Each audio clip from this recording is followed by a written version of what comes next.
Welcome, everyone, to the MMA Happy Hour podcast. I am Kyle Anthony, your host for today. We are talking UFC Vegas 104, headlined by Marvin Vettori and Roman Dolidze. We're going to be breaking down 4 plays here on the show today. Now, if you want to become a client, link down in the description. I have a 4% best bet play up for clients. Since August of last year, we have cashed 80% of UFC events, and we got to keep that going into 2025. So have that play locked in. Really like the spot.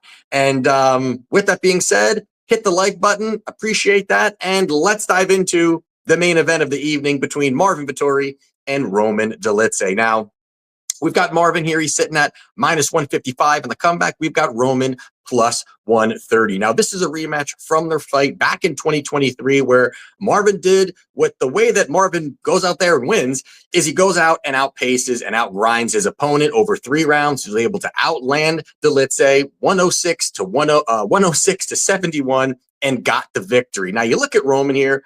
There's no doubt the guy does have some, ability and a finishing upside to it where you're looking at him here. Roman does have some power in his hands and high level jiu-jitsu. If he gets you to the ground, he's going to be very lethal, very opportunistic with his submission game. And really, if he gets Marvin to the ground and gets top control, that's absolutely going to be big time problems for him where he can look for that finish. Now, the big red flag for me here on the Dolidze side is his terrible cardio. He just has absolutely terrible cardio. And that is something that where early in the fight, you're going to see him where he's going to look to throw some big shots. He's going to look to, mix it up, look for takedowns. And just after about a round and a half, everything starts to tick down. Early, he can, be explosive and just massively declines. And that is the spot where you've got a guy who's a grappler, primary grappler in Dolidze, and if he can't get the fight to the ground, that doesn't just hurt him, for on Saturday night and a path to victory, but just in his UFC career. It doesn't really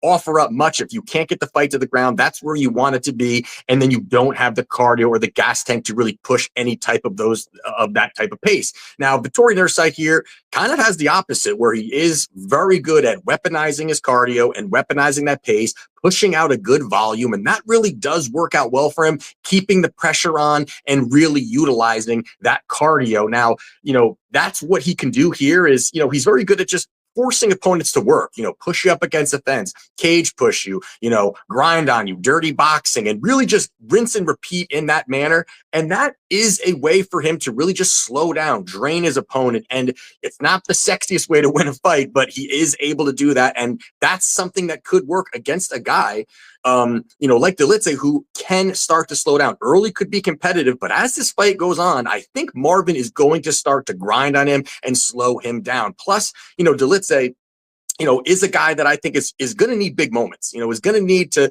rock or knock out probably Vettori in order to get a victory. The better minute winner here, no doubt, is going to be Vettori. I think he's the guy that can go out there, land the better shots, put out the volume, and he's very durable. So the mix between, going out there and taking the shots and then also pushing the volume out, I think is very tough for someone like Roman here, who again is going to need that knockout. And you've got the high durability of Vettori, who has never been finished in his pro career. So I think it's just a bad setup here for Dolidze. I think that Vettori is the rightful favorite in this spot. I do agree, and I do believe that he will get the victory in the main event. I am taking Marvin Vettori minus 155. Now, the next fight here we're going to talk about is going to be Waldo Cortes-Acosta minus 170 against Ryan Spann plus 150. Now, this is a fight here where you've got Waldo. The guy does have some boxing. He's got some good hand speed. He's going to push out some volume. He's got a nice jab, good at range. And there are some of those things that he does well there where, he can find some success, landing some nice shots, and he has pulled out some victories. Now, going back and rewatching these guys, past fights, and there's a lot to be desired here when you're looking at Waldo and who he's faced. He's 12-1 in his professional career. He's 5-1 in the UFC, but he has beaten some of the worst fighters in the heavyweight division that may have ever existed. I mean, the bottom of the barrel fighters, and yet he is, a sizable favorite here. And then also he's a ranked heavyweight in the division. You know, the guys he's beaten: Jared Vanderaa, who's 1-6 in the UFC. He's beat Chase Sherman, who's 2-6 run in the UFC and cut from the organization. Lucas Brzeski, 1-5 in the UFC. Andrei Arlovsky, who was 45 years old at the time and on an 0-4 run. And yes, Arlovsky, a no name, but he was on his last leg in the organization. And then Rubelis Despain, who he did beat, but Rubelis was landing, and really it was Waldo who needed these takedowns in order to find success. Now, that is about as low level as you can find, and that's really where I think that there could be a different an opportunity here for Spann, is the fact that his only loss was to DeLima, which DeLima is going to look to wrestle. He's going to look for takedowns. He does have some grappling, and that is really, you know, really, I thought that Waldo looked terribly. He was getting his front leg kicked in. He was being taken down multiple times, and really just had no answers to that fight. Where you got Ryan Spann, who is coming up in weight class from light heavyweight to heavyweight, and I actually think that's going to be a great move for him. I think that, you know, we've seen Ryan Spann have issues with his cardio. I think that him not having to squeeze down to the light heavyweight division — he's a big guy for the light heavyweight division — I think he's going to fit very nicely in the heavyweight division. I think the cardio will be a lot better, and I think that's going to help him in, you know, pretty much that is a big issue for him, and I think this is going to help him moving up in weight. And also, Ryan Spann has had his ups, his downs in the UFC, but at least he's fighting UFC caliber fighters, like guys who are actually like winning in the UFC and fighting other decent fighters. You know, at least he's fighting that caliber of fighters. And I think overall, I think a big thing here is that Ryan Spann is way more well-rounded compared to Waldo. Waldo's going to look to strike, can't check leg kicks, you know, not a good wrestler. Really, he just is going to look to just stand and strike. And I think that's going to open up opportunities here for Ryan Spann in the smaller Apex cage to look for takedowns, to smother him, push him up against the fence. And if he takes him down, Ryan Spann is a finisher. You know, 22 career wins, 19 by stoppage, and he is a far more dangerous guy between these two. And I think Ryan Spann can find success. He's going to be the more athletic guy, you know, far more explosive compared to Waldo, and he's going to have that physicality and strength advantage. And I think that's going to help him look for takedowns, work to takedowns, and find success in that way. Plus, he does have, you know, some power in his hands, but I think the grappling is an absolute path for him. And I think that Ryan Spann, even if he doesn't have the cardio, or does, I think one takedown could almost possibly end it. That's how bad I think that Waldo is on the mat. And I think that the submission game will be there. So in this spot here, I do think Spann probably does it inside the distance, but at plus 150 on the money line here, I am fine taking Ryan Spann at plus money. So I'm taking Ryan Spann plus 150 to get the job done.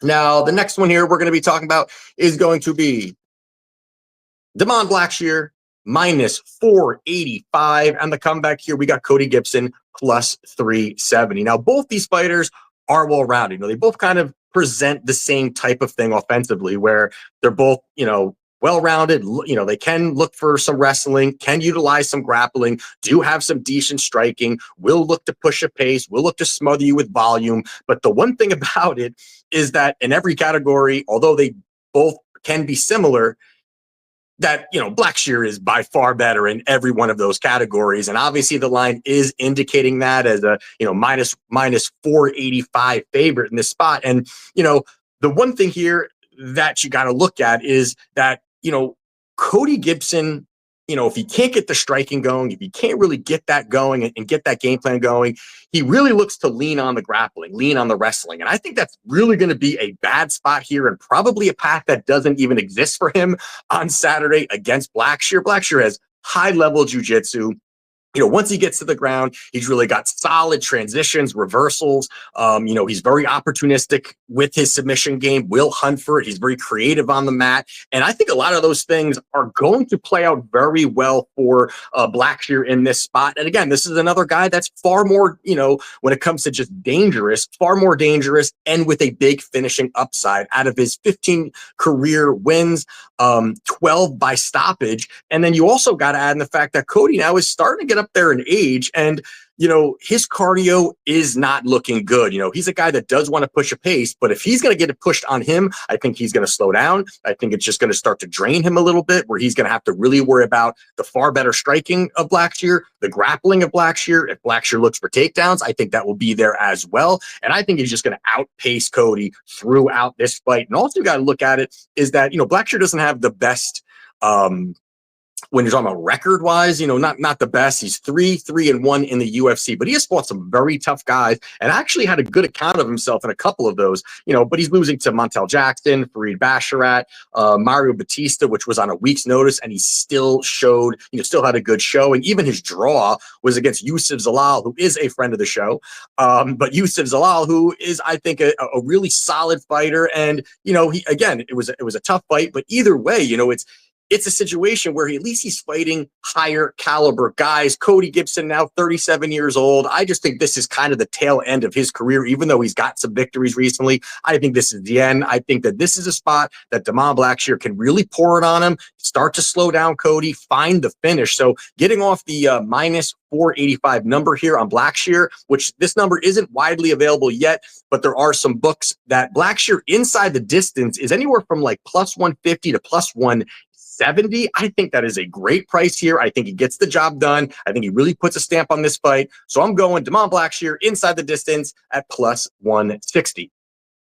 And the last one here we're going to talk about is going to be Josiane Nunes minus 185 versus Priscilla Cachoeira at plus 155. Now, this is a fight here where both these females are very similar. This is another spot. They're just similar fighters. You got two females who are going to come forward, who want to brawl, who want violence, who are going to throw everything, move forward, block punches with their face, and then also on top of that have, really no defense.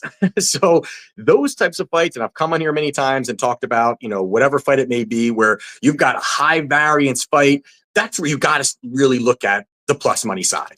This is a fight where I think is kind of crazy that somebody's even favored in this. And then you've got Nunes, who is near a 2-1 favorite. I think this line is off. I think this is going to be a sloppy fight, and it's going to make you want to take the plus money. Now, Nunes is a little tank. As I said, she's going to come forward. She's going to throw a big shot. She's going to wing some shots, not set anything up, not really utilize her jab, and just really wing shots. And that's kind of really what Priscilla's going to do. She's going to move forward. She's going to look to throw the big shots. She's the zombie girl. She's willing to take one, to give one, and really mix it up in that spot. Both these females also, do have some power, for the division. They do present some decent power. Priscilla does, have this negative striking differential. She definitely gets hit more than she lands. But I also do think that, in these exchanges, they're going to be so wild exchanges that both of them are going to make mistakes. Again, variance is going to be high. And I do think that Priscilla does have a little bit better of the striking compared to the two. Now, the other part here that I think is making Priscilla an underdog is the fact that Priscilla is 4-3 in the UFC out of her last 7 fights. But the thing about it is that the 3 fights that she did lose were really to just wrestler grapplers, and all 3 of them submitted her. And that's not really going to be the case on Saturday night against Nunes, where the 3 fights that she lost were against Jasmine Jasuda Vicious, Miranda Maverick, Jillian Robinson. I mean, these are solid fighters, solid female fighters that have a ground game and have a submission game.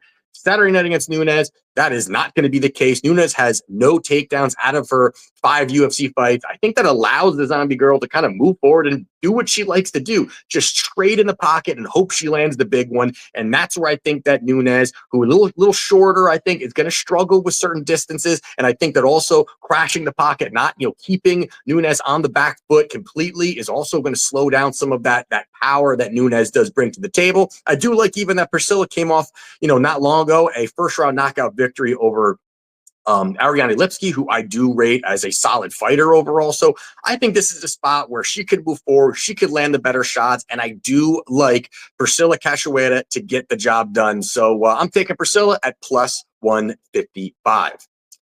So there you have it for my plays for UFC Vegas 104. If you want to become a client, link down in the description. Again, we've got a 4% play up for clients. A lot more events coming up here, and excited about it. Excited about some of these events coming up. And let's rock and roll this Saturday, and let's cash.